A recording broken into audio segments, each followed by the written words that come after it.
In addition to working on these projects and initiatives within the band, there is also things that take place within a larger setting involving the chiefs through the Assembly of Nova Scotia Mi'kmaq Chiefs. And I have the portfolio through the Assembly to deal with energy matters and justice-related issues.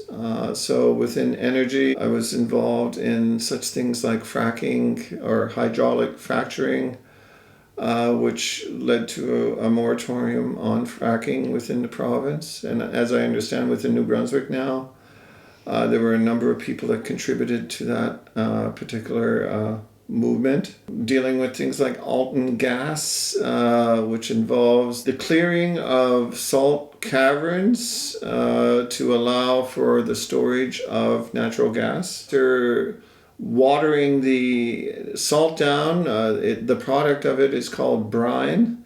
It's sort of like a salt-like structure from watering down the salt, and it's contemplated to be released within the Shubenacadie River. Obviously, there has been a number of concerns from various community members, community groups, and people have been taking an active role on putting those issues forward with the provincial government and the company.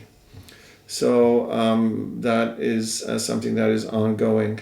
As part of the justice portfolio, one of the things that I've been involved in as well is within a review that is currently taking place. The province is currently amending the Children and Family Services Act.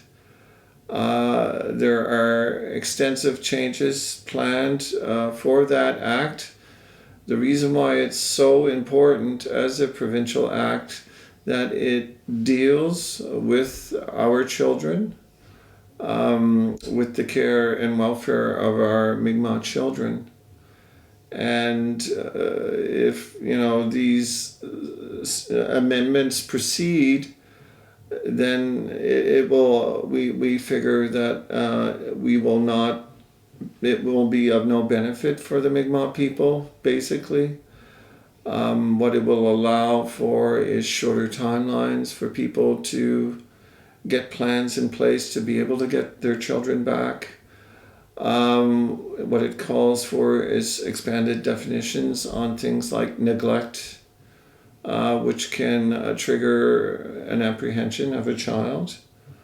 There are vague definitions in the area of domestic violence. It's beyond within the definition of direct violence. It now includes indirect violence. When you look at the Act and the suggested amendments, there's really no mention of Mi'kmaq people. There's really no mention of the role of Mi'kmaq people in the care and well-being of our children. There's really no recognition for community within that particular act as well. Despite the fact that when you look at other parts of the country, and there is explicit provision for Aboriginal groups within provincial legislation, so it's simply not enough what is being contemplated by the province right now. So what we're in the process of is meeting, a small group of us is meeting with the Minister of the Department of Community Services, the Honourable Minister Joanne Bernard. That meeting will take place later this month. There's a need for the Minister to hear these concerns. We have drafted a submission on behalf of the Assembly. Angelina Amaral has helped in that regard in drafting that document.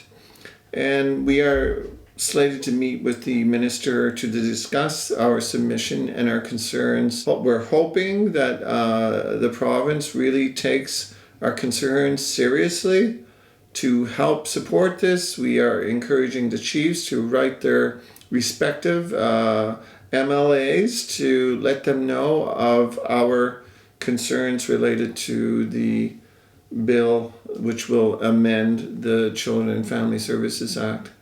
So you're going to be hearing more about this issue within the near future. Chief Deborah and myself and Chief Norman have been playing an active role in this, and you will be updated when things come about.